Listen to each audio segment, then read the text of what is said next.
Youth, Culture, and Sport. Yes. The Honorable Melissa Gumbs. Welcome. It's so nice to see you. It's been a while. Far too long. I don't think I've been here since I've been minister. Have I? I don't remember. It's all a blur. Been a blur. Yeah, November to now has been a blur. Thank you for the goodies from the Sucre. Welcome. How's Dad? I haven't Good. seen him. Yeah, he's good. He's one of my favorite people. I never see him anymore. No, he's we should one day I want to interview you and him. Oh no. Please? Yeah, we could. I'll tell him. I would actually. We should make a special. Because you don't see, a lot of fathers, daughters, Right. fathers, sons, all kind of follow in the same business. Even though he tried to stop me. But, hey.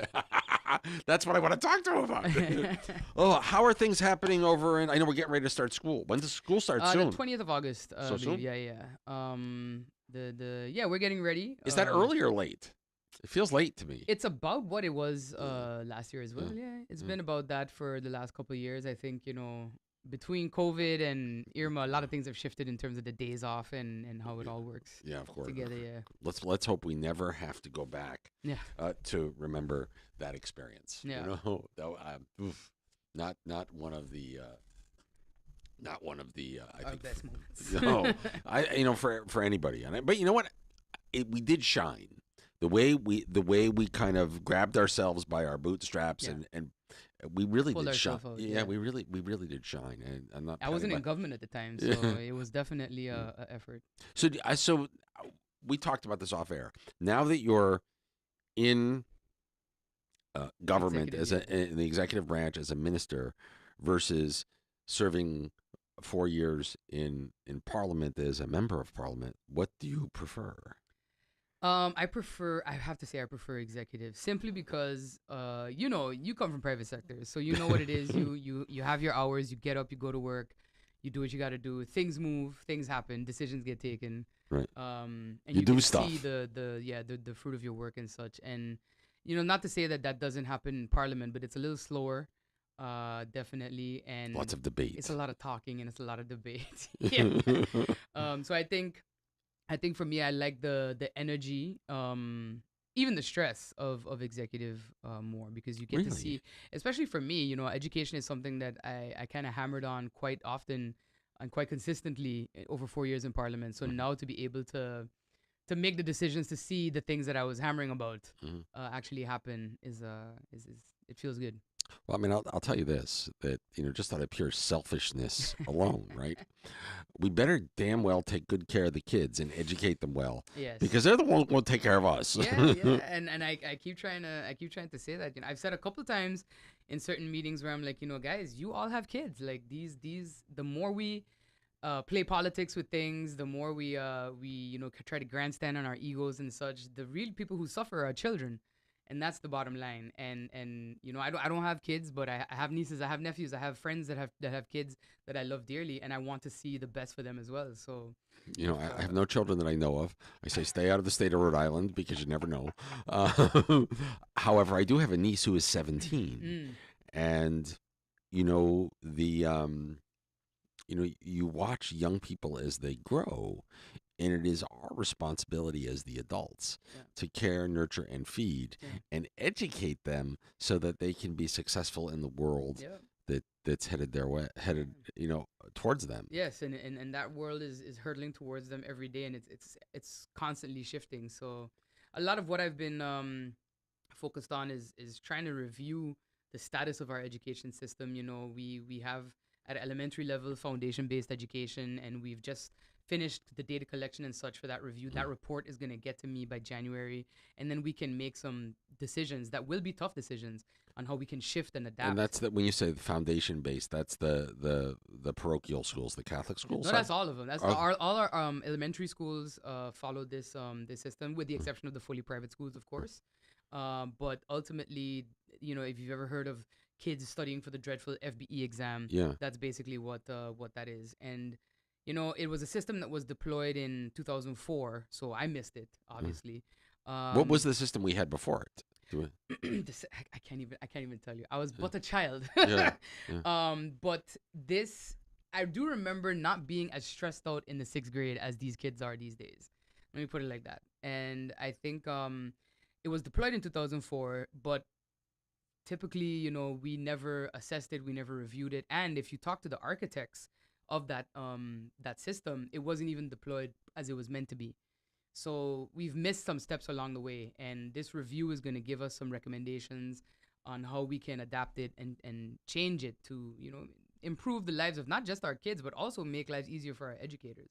Well, one of the things that I often wonder about is, when we look at the system that we're putting our children through to learn, when they leave our doors, when they finish, high school and they go off to their tertiary education to university, or whatever, or trade school or wherever they're going to go after, are they well prepared and are they successful? And to me, that's a fundamental question that I think we have to ask Yes. as we think about changing. I agree. I agree 100%. And this FBE review is at a primary level, but at a high school level, we also have to have some conversations about, are we creating or are we producing young people who can critically think, who are aware that when they go off to college that they are considered adults in the countries that they go to college in, and that they have to start learning certain responsibilities even before they step on that plane. I was in a budgeting workshop for the students that are going to the Netherlands, and the facilitator was trying to explain to them that the minute you get your first study financing or dual payment, you are in debt. You are starting off your collegiate career with debt. And most did not understand that concept. And I think, it's important that they do. Because then the faster you finish, the less debt you will be in. But I think we have to change how we even teach and the conversations that teachers have.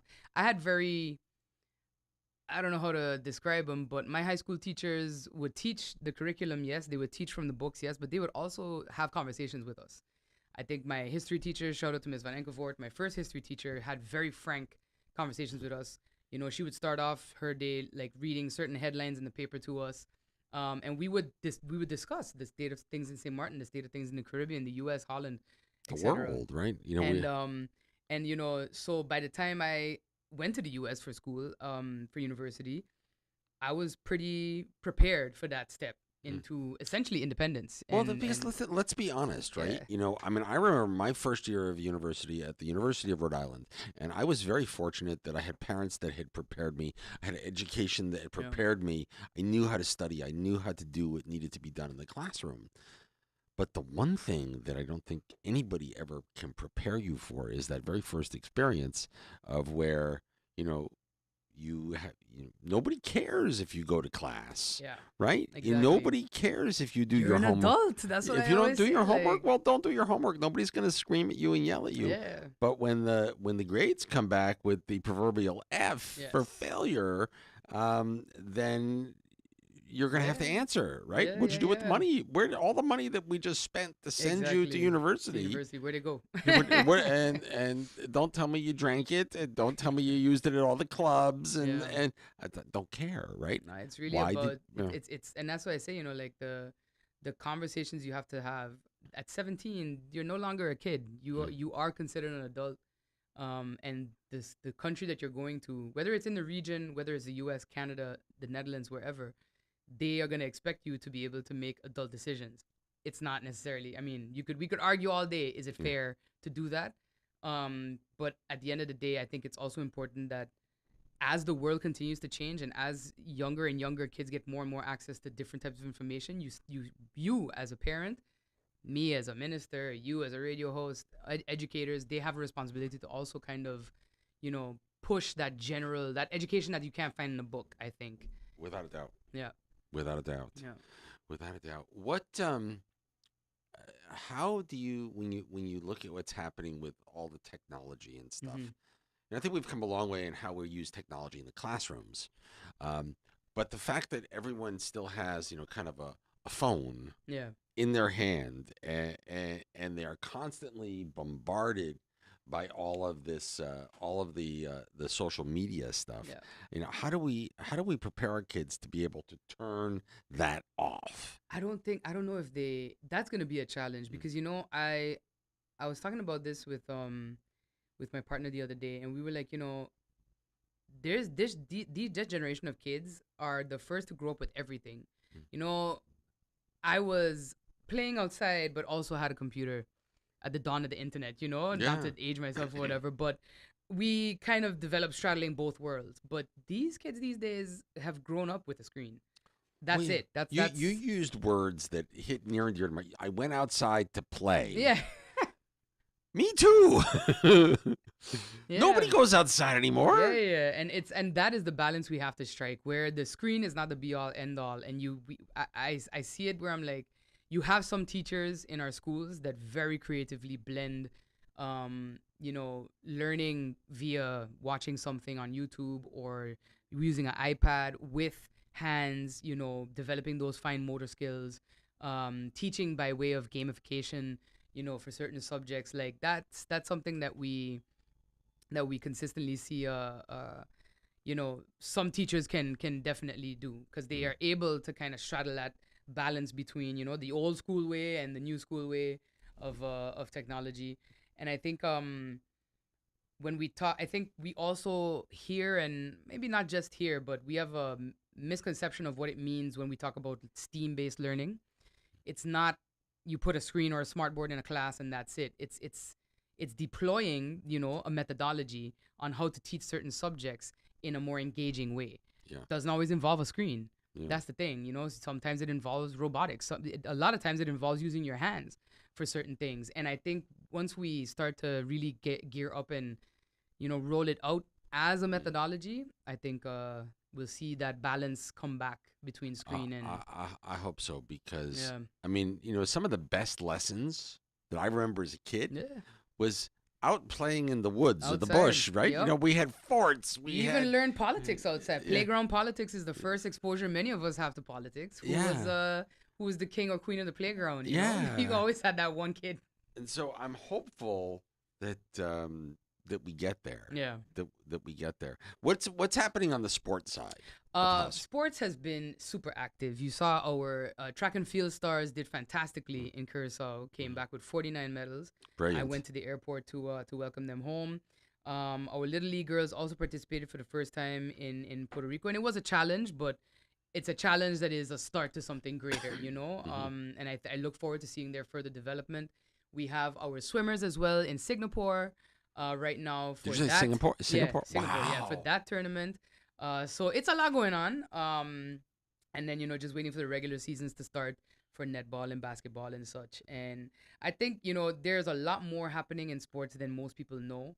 And for me, I'm really trying to see how we can boost the knowledge of what's happening, because at the end of the day, you know, teams can play against each other all you want, unless people come out and they support, it's not really gonna go far. And that's what I always try to urge people, like not just the parents of the kids, but regular. I go to the netball. I have no idea what's happening half the time. However, it's an exciting sport. It's an exciting sport. And What was your sport as a kid? I played basketball, Mhm. softball, baseball, and Uh, then later on in life rugby. mm. But yeah, Wow. You so tough. it was a great stress reliever. I have to say. I have to So say. one of the things that maybe so I as you know I grew up in the U.S. Yeah. and athletics at the high school level was very much driven by the schools. Yes. Every school had an athletic director. You had coaches Yeah. that were typically teachers in the school. Yeah. Every school had teams, and there were leagues where all the schools would play against each other. Yeah. And the thing that made it so powerful, my dad was a coach for almost 60 years. Okay. May he rest in peace, baseball. He worked with when he was here in the winter, he'd go coach with Coach Tom Yeah. over Tom. at Yeah. Oh, Tom is amazing. and one of the things that happened was, you know, because the coaches were also your teachers, Yeah.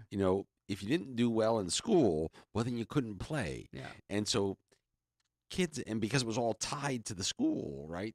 Kids were forcing themselves to do their homework, to Yeah. be in class, Yep. to have good grades so they could participate in athletics, whatever the athletic Yeah. was.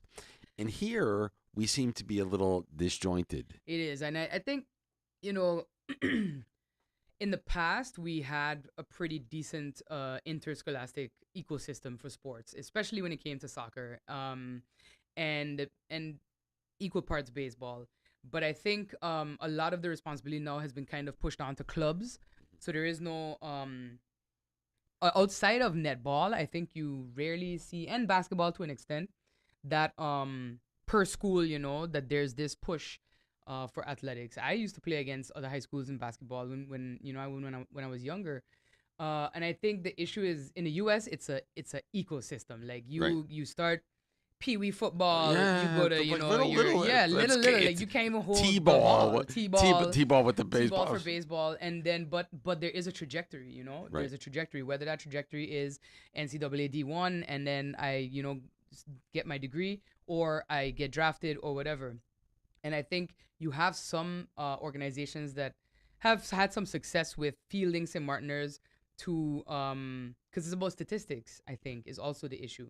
And we don't necessarily keep that. I'm very proud to see clubs now starting to keep statistics on their athletes. But for example, you have a Performance Sports Academy, which is basketball. And right now you have, I think, 4 or 5 St. Martin students who play at Dade Christian Academy in Florida. And then you've had as well in the past um, Malachi Ramu, which is Angelique Ramu's son. He also finished off his high school career at Winmere Prep, and now he's going to U Tampa. So, but that's because you get those 2 years in the U.S., you build your statistics, and Well, then even our former Prime Minister, Severia yes, Jacobs. Keanu as well. Keanu. I mean, I've never met Keanu. Yeah. I'm praying for him that he hits it in the Yeah, draft yeah. because baseball near and dear to my heart because Yes, of that. of course. And so I think, that's, and I've spoken about that before, how we can get them to a certain point here, and then the real focus needs to be on establishing partnerships where they can take it to the next level. In a place that has access to the facilities that they would need, the nutrition guides that they would need, the training that they would need. And I think it's good to look at it like that, because we are a little 16 square mile, Yeah, rock, and we can't build everything. right. But I think it's also important to even look at other regional athletes and recognize that their home country got them to a certain point, and many of them got to where they were, whether they're an Olympic medalist or otherwise, elsewhere. But it's about forming that partnership and giving that support to make sure that you develop them to a high level here, and then pushing them to go further. So let's do this, Minister, on the sports side. Let's pick once a quarter. Mhm. Let's pick 2 or 3 student athletes that are here, and let's bring them in. Let's let them talk Sure. about what they're doing, how they're doing it, why it's important to them. Because one of the things that if you think that you're gonna go on the trajectory to professional Yes. athletics, Yeah. regardless of what it is, you need to know how to respond when you're in front of the microphone. Yes.